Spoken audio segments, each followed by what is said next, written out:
मुझे रंजे आशनाई दे। अरे वाह मेरी बच्ची, मुझे पता था कि तुम जाओगी तो खाली हाथ नहीं आओगी और तुमने वही करके दिखाया। अम्मी आइंदा इन कामों के लिए इरम को अकेले भेजिएगा। इदरीस, ये फैक्ट्री मेरी है। अच्छा, तो आप हैं इदरीस साहब? जी। यहाँ जो कुछ भी हो रहा है आपको बहुत जल्द मालूम हो जाएगा। मैं कोई बिकाऊ माल नहीं जो आपने मुझे खरीदने की कोशिश की। फैक्ट्री को आग लगा सकते हो? क्या? ये क्या कह रहे हैं सर आप? इससे पहले कि पुलिस फैक्ट्री के अंदर जाए, फैक्ट्री को आग लगाकर निकल जाओ। मुझे रंजे आशनाई दे।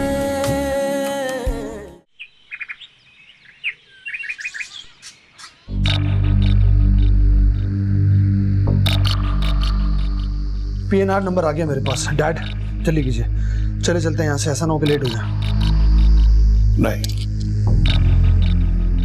अब हम कहीं नहीं जा रहे। व्हाट? लेकिन क्यों? बैठो। Dad we are getting late. Idiot, बैठो। भागने से हम मुजरिम ठहराए जा सकते हैं, लेकिन डैड नहीं भागेंगे तो अरेस्ट हो जाएंगे। अरेस्ट हम एयरपोर्ट पे भी हो सकते हैं, क्योंकि ये बात मीडिया में आ चुकी और सारी एजेंसीज अलर्ट हो चुकी हैं। हम इदरीस के पार्टनर्स हैं, इसलिए हम पे भी नजर रखी जाएगी। अगरचे ये सारा कुछ इदरीस के नाम है, लेकिन हम उससे रिलेटेड हैं। मेरे ज़हन में एक प्लान है। वो क्या डैड? आओ मेरे साथ।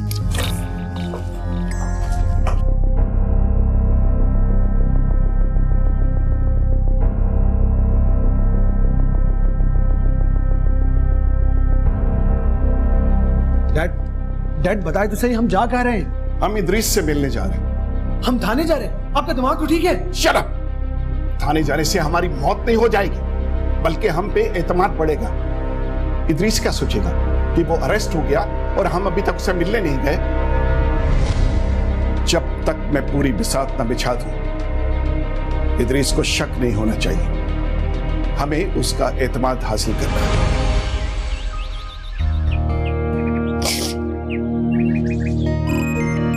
कौन? इदरीस के घर से फोन। ये लोग अभी तक हम पे इन्हिसार कर रहे हैं। Hello Zara. Hello uncle. Uncle dad को पुलिस ले गई है, उन्हें अरेस्ट कर लिया गया है। जानता हूं मैं, अभी देखा है मैंने टीवी पर। आप प्लीज डैड के लिए कुछ कीजिए ना। डोंट वरी बेटा, मैं इदरीस को कुछ नहीं होने दूंगा, मैं हूं ना। दरअसल इदरीस को फंसवाने की ये एक साजिश है। मैं इन सब का किबला दुरुस्त कर दूंगा। अंकल आप प्लीज हमें डैड से मिलवा सकते हैं, उनके पास ले जा सकते हैं? नहीं बेटा, अभी नहीं, मुझे जरा इस मैटर को हैंडल करने दे। प्लीज अंकल, हम लोग उनके बगैर नहीं रह पा रहे, हम लोग बर्दाश्त नहीं कर पा रहे। प्लीज आप हमें उनसे मिलवा कर ले आए। ठीक, आप लोग थाने पहुंचे, मैं भी पहुंच रहा हूं। डैड एक बार फिर सोच लें।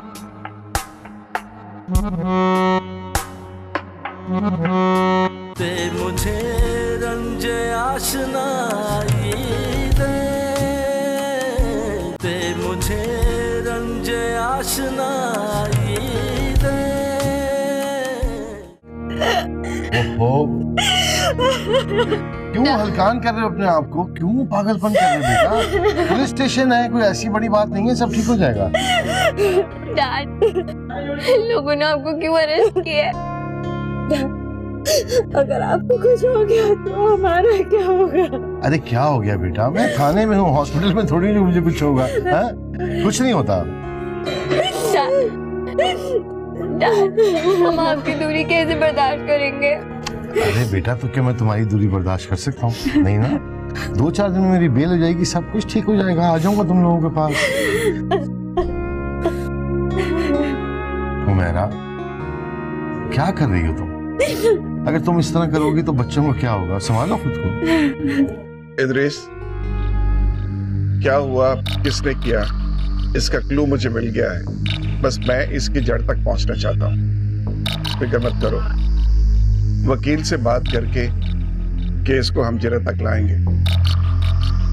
इंशाल्लाह बेल हो जाएगी या फिर पहली पेशी में केस खत्म हो जाएगा। Thank you Iqbal. अगर तुम्हारे जैसा दोस्त बाहर ना होता तो मुझे बहुत फिक्र होती। मेरे बीवी बच्चों का ख्याल करना। क्यों नहीं, इनकी केयर करना मेरी जिम्मेदारी है। अली बेटा, अब मेरी जगह तुम हो, घर के बड़े। अपनी बहनों का, अपनी माँ का बहुत ख्याल रखना। अब घर से कहीं जाने की जरूरत नहीं है, समझ गए?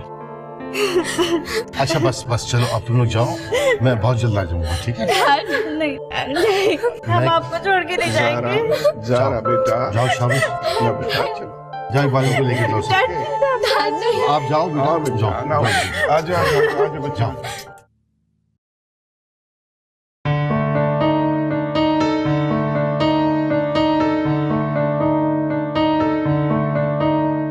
Oh God, Mom, कहीं लिए बगैर मैं किस तरह रह पाऊंगा? मुझे से बर्दाश्त नहीं हो रहा और पूरी रात पड़ी है। डैड ने भी बाहर जाने से मना कर दिया और मॉम भी यहीं बैठी हुई है। बाहर कैसे जाऊं? कोई बहाना बना लेता हूं।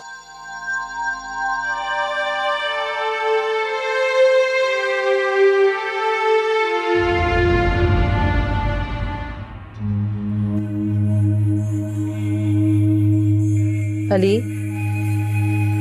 कहाँ जा रहे? मॉम, बाहर जा रहा हूँ। तुम्हारे डैड लॉकअप में हैं और तुम्हें बाहर जाने की पड़ी है? जब तक तुम्हारे डैड रिहा होकर घर नहीं आ जाते तुम घर में रहा करो। मॉम, थोड़ी देर के लिए तो जाने दें। अली, तुम बाहर नहीं जाओगे।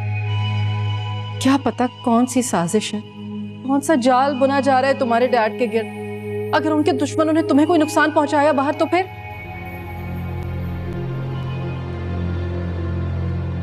बेटा, तबीयत तो ठीक है तुम्हारी?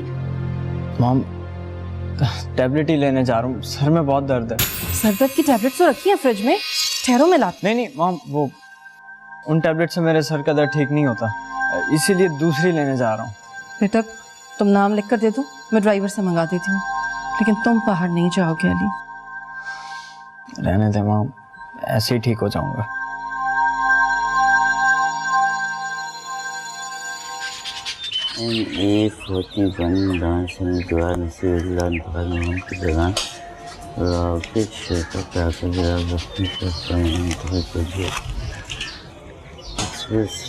पुप्पो,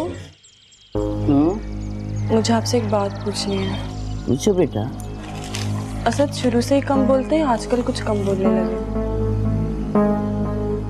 बेटा, वो शुरू से ही ऐसा है, बहुत कम बोलता है, आदत है उसकी।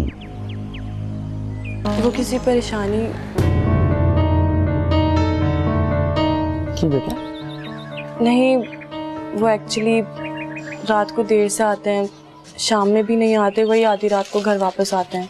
हाँ बेटा, है ना परेशानी, जमीनों की परेशानी। अरे यहाँ बहुत बदख्वाह लोग होते हैं। असद रात को इसलिए जाता है कि वो देखे कोई बदनीयत उसकी फसलों को नुकसान तो नहीं पहुंचा रहा। बेटा, यहाँ हर मर्द की यही परेशानी है।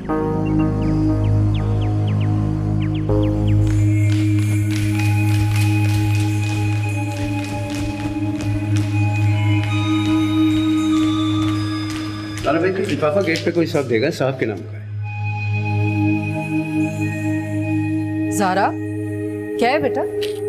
मॉम, बैंक की तरफ से कोई नोटिस है। देखो जरा।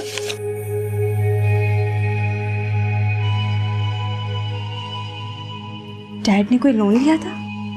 नहीं तो? मॉम, ये नोटिस बैंक की तरफ से। ऑफिस के नाम पर डैड ने कोई लोन लिया था।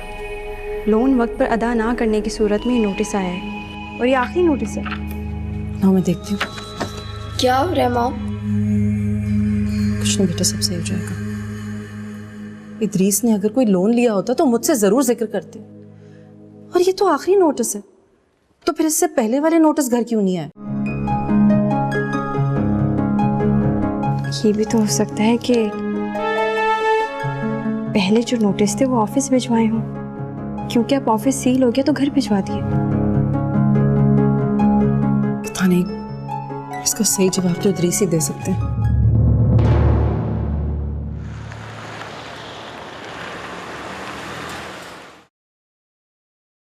Bank loan?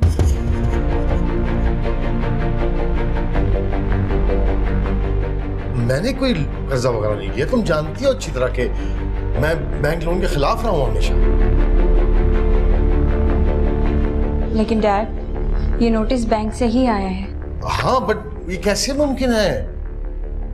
और मेरे नाम के बगैर, मेरे साइन के बगैर कैसे लोन अप्रूव हो गया? अगर हो गया तो मुझे कैसे पता नहीं है? और अगर ये लास्ट नोटिस है तो पहला नोटिस मुझे क्यों नहीं मिला? ओह माय गॉड यार, तुम इकबाल से मेरी बात कराओ था फोन मिला के। जी डैड।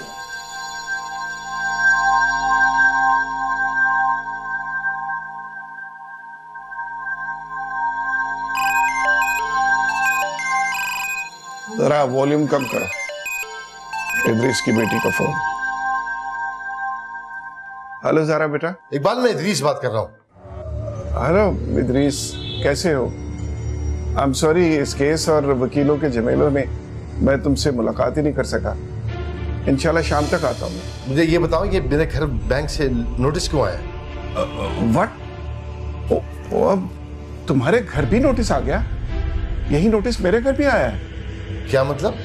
मैं भी हैरान हूँ कि मेरे घर ये नोटिस कैसे आ गया। ना तो मैंने कभी लोन अप्लाई किया और नहीं, और अब तुम भी यही बात कर रहे हो। इकबाल, ये सब क्या हो रहा है? ये हमारे नाम पे कोई लोन कैसे ले सकता है? हाँ, यही मैं सोच रहा हूँ, लेकिन मुझे यूं लगता है कि हमारे साथ कोई धोखा हुआ है और ये काम हमारे किसी अपने ही आस्तीन के सांप का लगता है। जो भी हमारी जड़ें काटने की कोशिश कर रहे हैं ना इदरीस, फिक्र मत करो, मैं उसे छोड़ूंगा नहीं। लेकिन बात यह है इदरीस कि कल तुम्हारी पेशी है। तुम्हारी जमानत या रिहाई पहले बहुत जरूरी है।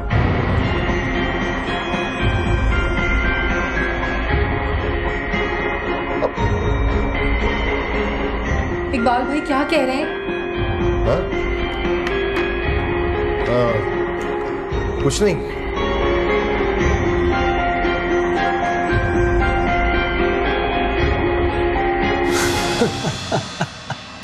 डैड, आपका दिमाग है कंप्यूटर?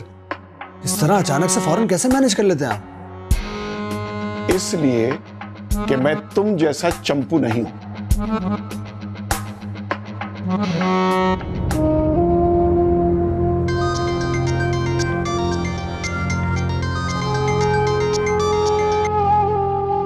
जी मामा।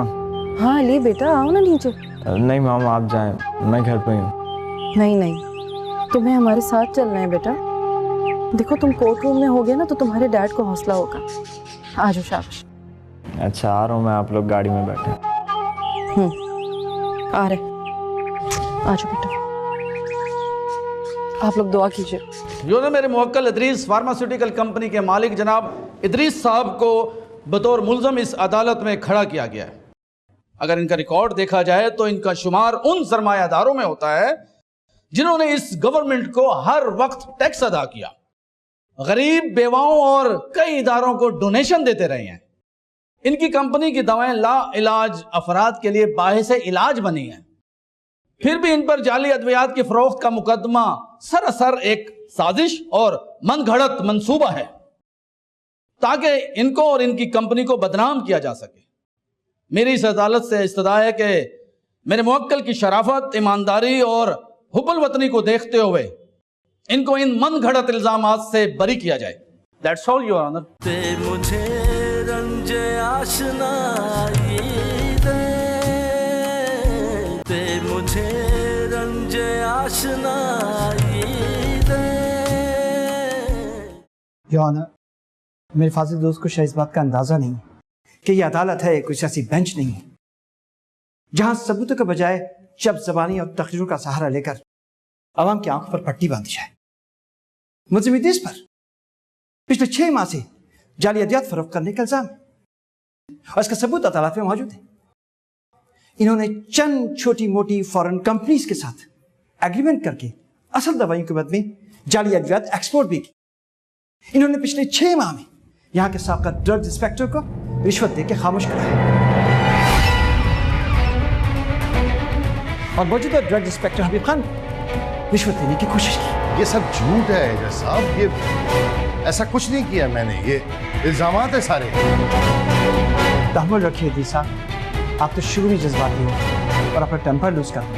अभी तो इतना बहुत कुछ है जो आपने अपनी शराफत की आड़ में अख्तियार कर रखा है। योर ऑनर, मैं ड्रग इंस्पेक्टर हबीब खान कटहरे में बुलाने की इजाजत चाहूंगा। इजाजत है। Thank you your honour.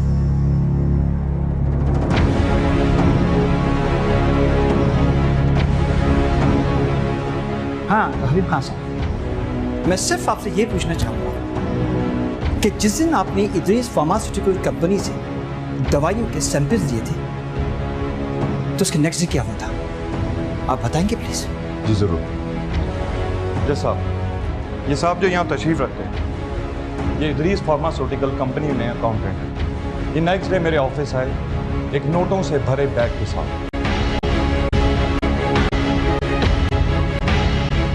मुझे उसी वक्त शक हुआ और मैंने उसी वक्त लेबॉर्टरी कॉल की। हमने इनकी कंपनी से जो दवाओं के सैंपल कलेक्ट किए वो जाली निकले। उसी ब्याह पर हमने इनकी कंपनी पे छापा मारा और उसे सील किया। और जज साहब, मुझे जो रकम रिश्वत के तौर पर देने की कोशिश की गई थी वो मैंने थाने में जमा करा दी थी। That's all. हबीब साहब, आप मेरे सवालों के जवाब दे चुके हैं, लिहाजा आप अपनी जगह पे तशरीफ ले सकते हैं। Thank you very much. Your honour, अब मैं तनवीर साहब को कटहरे में बुलाने की इजाजत चाहूंगा। इजाजत है। Thank you your honour.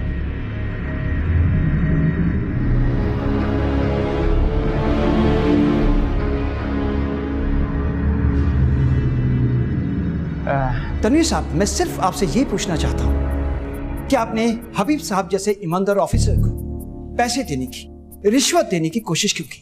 जवाब दीजिए। वकील साहब, मैं एक मुलाजिम हूं और हुक्म का पाबंद। इदरीस साहब ने मुझे पैसे देकर हबीब साहब तक पहुंचाने का हुक्म दिया, मैंने बगैर सबब पूछे पहुंचाया। झूठ क्यों बोल रहे हो तनवीर? मैंने कभी तुम्हें पैसे नहीं दिए, तो मैं तो रिश्वत के हमेशा खिलाफ रहा हूं। तनवीर साहब, अब आप अपनी जगह पे तशरीफ ले सकते हैं। Thank you. Your honour, Idris एक बैंकक्रप्ट इंसान नहीं है।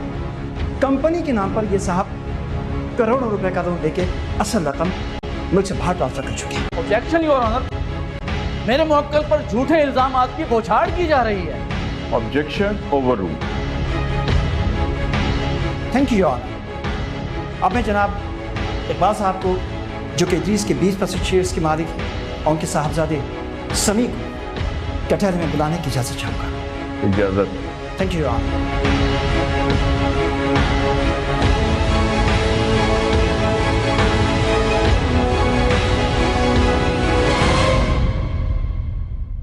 योर ऑनर, मैंने एक वर्कर को मॉर्फिन इंजेक्शन में इस्तेमाल होने वाली दवाई के साथ पकड़ा था।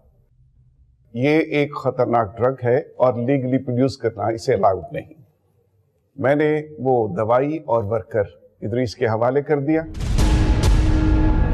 इन्होंने वर्कर को छोड़ दिया और बात को दबा दिया। मुझे शक तो था, लेकिन ये अंदाजा नहीं था कि मुझे कॉन्फिडेंस में लिए बगैर मिस्टर इदरीस ये काम कर रहे हो। बैंक्स की तरफ से लोन रिटर्न के लिए नोटिस आते रहे और ये साहब उन्हें फाड़ के बिन की नजर करते रहे। इकबाल, ये सब क्या कर रहे हो तुम? मुझे जानते हो तुम अच्छी तरह, फिर ये झूठे इल्जामात क्यों लगा रहे हो मुझ पर? ये झूठ बोल रहे हैं। मेरे डैड ऐसा नहीं कर सकते। यू ऑनर, रात तक अंकल इकबाल यही कह रहे थे कि डैड को फंसाने की कोशिश की जा रही है और डैड उन लोगों को जानते हैं और पता नहीं क्यों मुकर रहे हैं। ऑर्डर ऑर्डर, ये अदालत है, यहाँ वकीलों के अलावा किसी को जरा करने की इजाजत नहीं है। Please keep quiet. जनाबे वाला, मेरी कंपनी की सारी मैनेजमेंट, सारा हिसाब किताब इस इकबाल के हाथ में है। ये जो भी कुछ हो रहा है मेरे खिलाफ किसी ने करवाया है सब। ये ठीक है कि कंपनी के सारे अकाउंट्स मेरे पास थे, लेकिन फाइनल अथॉरिटी तुम्हारे पास थी। मुझे अंदाजा नहीं था कि तुम अपने साथ मेरा सरमाया भी डबो दोगे। योर ऑनर, जिस दिन ड्रग्स इंस्पेक्टर कंपनी से सारी मेडिसिन लेकर चले गए थे, उसी दिन मैंने एक गबन पकड़ा था 4 करोड़ रुपए का, और वो डॉक्यूमेंट समेत मैंने इदरीस अंकल के सामने पेश कर दिया था, लेकिन इन्होंने नजरअंदाज कर दिया। रिलैक्स समी साहब, तहम्मुल रखिए। अब आप और इकबाल साहब, आप दोनों अपनी जगहों पर तशरीफ ले आ सकते। Thank you very much. Thank you. Your honour, जाली अद्वियात की लैब टेस्ट रिपोर्ट्स इस फाइल में मौजूद हैं। फॉरेन कंपनी से किए गए एग्रीमेंट के पेपर्स वो भी इस फाइल में मौजूद हैं। गबन के भी मौजूद हैं, और जो बैंकों से लिए गए लोन्स के हैं वो भी इसी मौजूद हैं, जो उन्होंने कभी वापस नहीं किए। योर ऑनर, और सबसे अहम और ख़ास बात योर ऑनर, इन तमाम डॉक्यूमेंट्स में, इन तमाम पेपर्स में इदरीस साहब के स्टैम्प्स और सिग्नेचर मौजूद हैं। That's all your honour. Idris पर जाली दवाइयां बनाना, बैंक फ्रॉड, बैंकरप्सी साबित हो चुका है। इसलिए ये अदालत इदरीस की कंपनी उसके एसेट्स को फ्रीज करती है। इसके साथ उसको 7 साल की सजा सुनाती। इकबाल चूंकि 20% के शेयर होल्डर हैं और बेगुनाह भी, अदालत उनको 20% भूखे वापस कराती।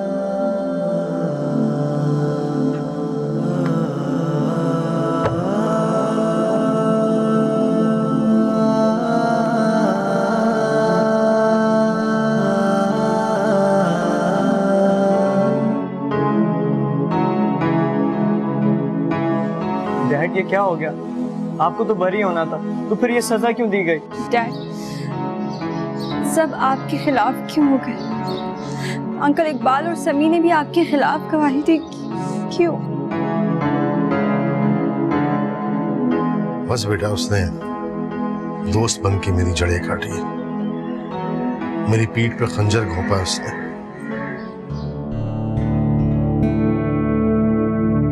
आज मुझे पता चल गया कि मुझे इकबाल ने नहीं मारा,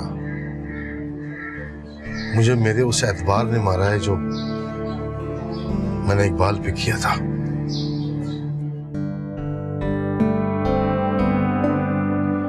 मेरे बच्चों, तुम्हें मुझ पर तो यकीन है ना?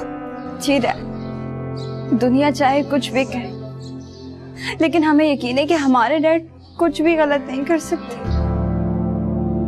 बस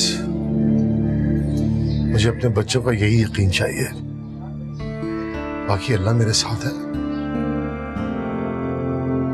दुनिया जो भी कुछ कहे, मुझे उसकी परवाह नहीं है बिल्कुल भी। अभी हमारा बुरा वक्त आया बेटा, अच्छा वक्त भी आएगा। ये 7 साल तो बस ऐसे ही गुजर जाएंगे देखते ही हुए। तुम लोग हिम्मत नहीं हारना बस, ठीक है? भरोसा रखना अल्लाह के साथ में, सब ठीक हो जाएगा। मायूस होने की जरूरत नहीं है।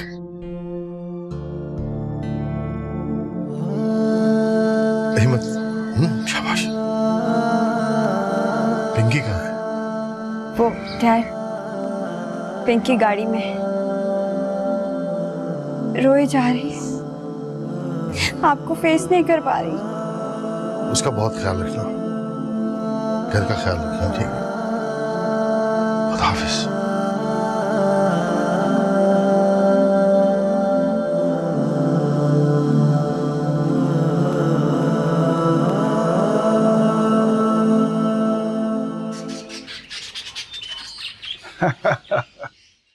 थैंक गॉड, हम बाल बाल बच गए। इस धंधे में आने के बाद शुरू से अगर मैंने पेपर्स और डॉक्यूमेंट्स को मेंटेन न किया होता तो आज हम भी इदरीस के साथ सलाखों के पीछे होते। ब्यूरोक्रेसी में कुछ अर्सा गुजारने का ये फायदा तो हुआ, देखा ना, आगे एक्सपीरियंस काम।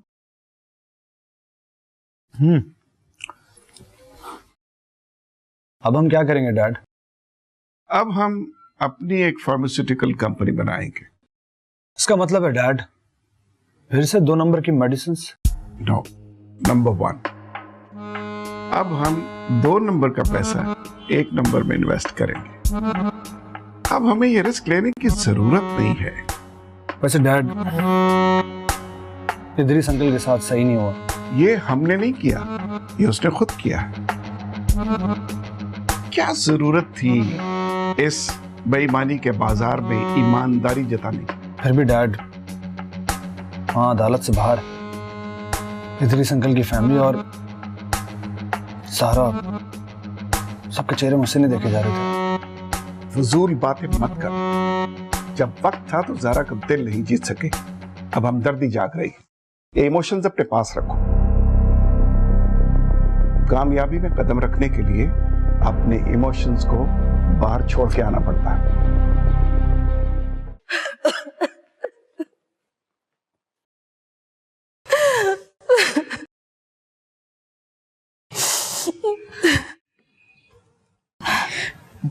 मॉम सब्र करें, सब ठीक हो जाएगा। सब्र कैसे करूं मैं सब्र? तुम्हारे पापा बहुत ही शरीफ इंसान है, हर किसी पर भरोसा किया है उन्होंने, हर किसी पर एतबार किया। और ये इकबाल को तो उन्होंने सहारा दिया है, उठाकर अपने गले से लगाया, अपना बिजनेस पार्टनर बनाया। और देखो क्या किया है इसने हमारे साथ, हमें आसमान से उठाकर जमीन पर पटक दिया। आप पानी पिए।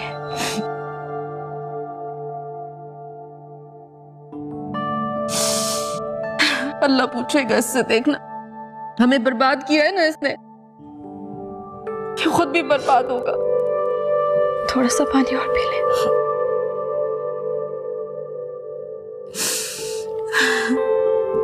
कम से कम मुझे अंकल इकबाल से उम्मीद नहीं थी। पापा भी इसी शौक पे होंगे। अली अली कहाँ है?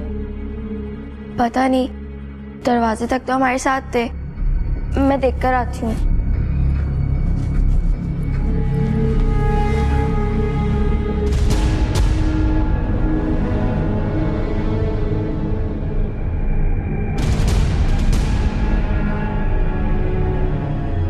बेटा, अली हमारे साथ ही था ना?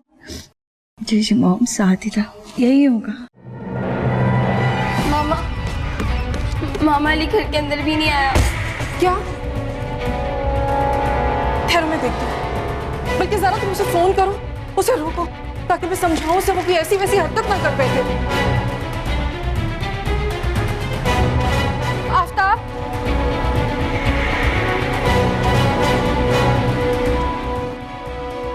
मॉम, अली बहुत गुस्से में लग रहा था उस वक्त और अभी कॉल रिसीव नहीं कर रहा। दोबारा मिलाओ। अली को देखा आपने? मूसा भाई जी फरमाइए। I need stuff, I mean cocaine. ठीक है, बैठो।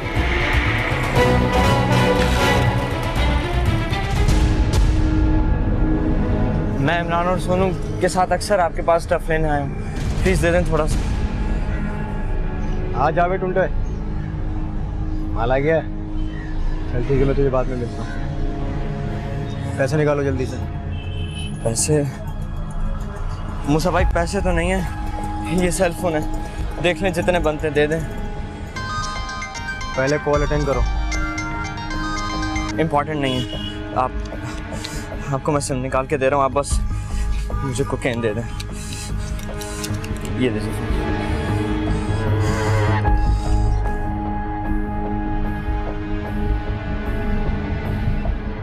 हमारे साथ ही तो आया था अंदर। नंबर ऑफ जा रहा है। खुदा, ये लड़का क्या कर रहा है? ये क्यों हमें और खुद को मुसीबत में डाल रहा है? ते मुझे रंज आशनाई दे,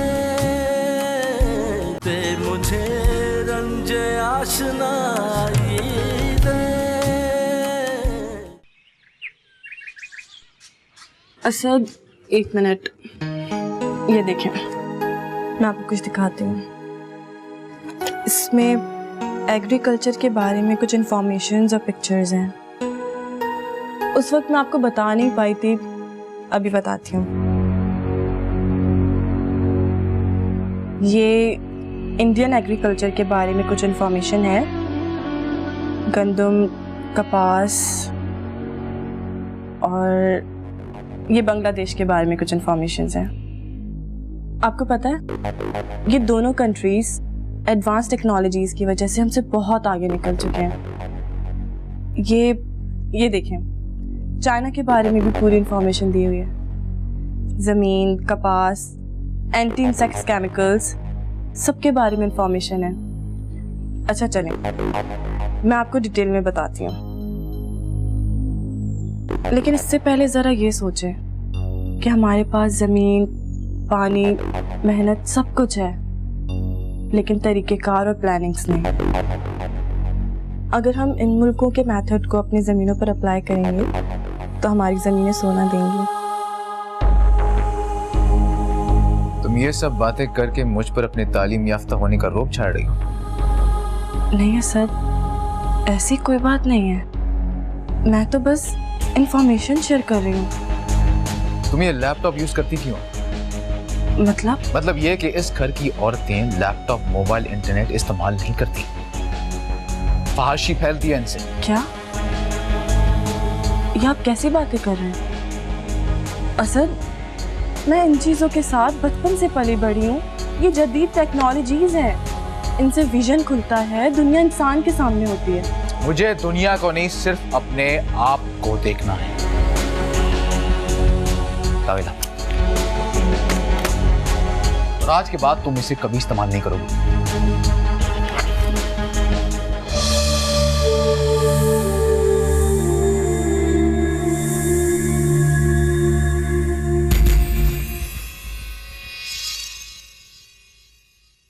अब इस बीच में डैड कहां से आ गए? आ गया ना तुम्हारा बाप बीच में। उसी की दौलत की वजह से तुम इतना करती हो। मेरे डैड ने तुम लोगों को हमेशा अपने सर आंखों पे बिठाया। आप लोगों ने हमेशा हमारा नमक खाया और इसका ये सिला दिया। चुप! अपनी जबान को लगाम दो। दिल कहाँ तक तेरी दुहाई दे, दिल कहाँ तक तेरी दुहाई दे, दे मुझे रंजे आशनाई दे, दे मुझे रंजे आशनाई